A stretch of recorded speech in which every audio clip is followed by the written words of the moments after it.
The Tale of Peter Rabbit by Beatrix Potter.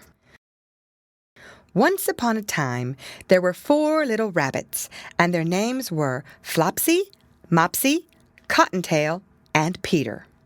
They lived with their mother in a sand bank underneath the root of a very big fir tree.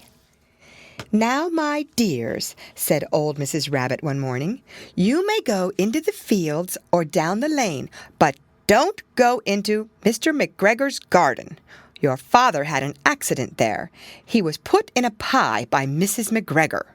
Now run along and don't get into mischief. I am going out." Then old Mrs. Rabbit took a basket and her umbrella and went through the wood to the baker's. She bought a loaf of brown bread and 5 currant buns. Flopsy, Mopsy, and Cottontail, who were good little bunnies, went down the lane to gather blackberries. But Peter, who was very naughty, ran straight away to Mr. McGregor's garden and squeezed under the gate. First he ate some lettuces and some French beans, and then he ate some radishes. And then, feeling rather sick, he went to look for some parsley. But round the end of a cucumber frame, whom should he meet but Mr. McGregor? Mr. McGregor was on his hands and knees planting out young cabbages, but he jumped up and ran after Peter, waving a rake and calling out, "Stop, thief!" Peter was most dreadfully frightened. He rushed all over the garden, for he had forgotten the way back to the gate. He lost one of his shoes among the cabbages, and the other shoe amongst the potatoes. After losing them, he ran on 4 legs and went faster, so that I think he might have gotten away altogether if he had not unfortunately run into a gooseberry net and got caught by the large buttons on his jacket. It was a blue jacket with brass buttons, quite new. Peter gave himself up for lost and shed big tears, but his sobs were overheard by some friendly sparrows who flew to him in great excitement and implored him to exert himself.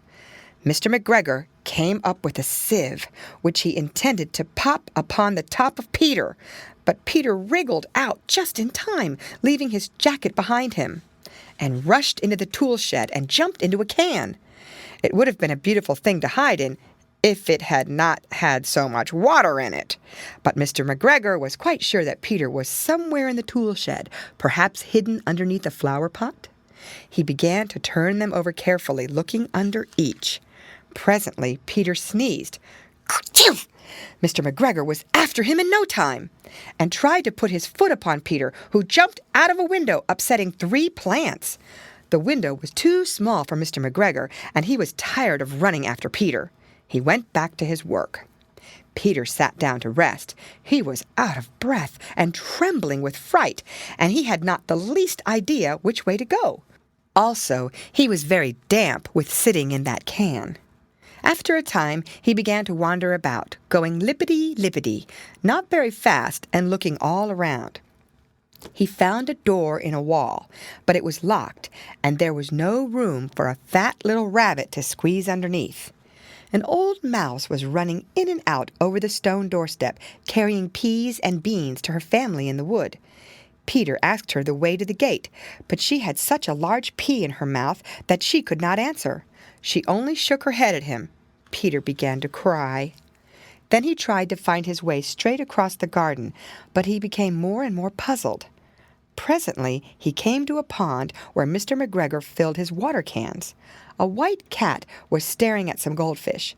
She sat very, very still, but now and then the tip of her tail twitched as if it were alive. Peter thought it best to go away without speaking to her. He has heard about cats from his cousin, little Benjamin Bunny. He went back towards the tool shed, but suddenly, quite close to him, he heard the noise of a hoe. Scritch, scratch, scratch, scritch. Peter scuttered underneath the bushes, but presently, as nothing happened, he came out and climbed upon a wheelbarrow and peeped over. The first thing he saw was Mr. McGregor hoeing onions. His back was turned towards Peter, and beyond him was the gate. Peter got down very quietly off the wheelbarrow and started running as fast as he could along a straight walk behind some black currant bushes. Mr. McGregor caught sight of him at the corner, but Peter did not care. He slipped underneath the gate and was safe at last in the wood outside the garden. Mr. McGregor hung up the little jacket and the shoes for a scarecrow to frighten the blackbirds. Peter never stopped running or looked behind him till he got home to the big fir tree. He was so tired that he flopped down upon the nice soft sand on the floor of the rabbit hole and shut his eyes. His mother was busy cooking. She wondered what he had done with his clothes. It was the second little jacket and pair of shoes that Peter had lost in a fortnight. I am sorry to say that Peter was not very well during the evening. His mother put him to bed and made some chamomile tea, and she gave a dose of it to Peter. 1 tablespoonful to be taken at bedtime. But Flopsy, Mopsy, and Cottontail had bread and milk and blackberries for supper. The end.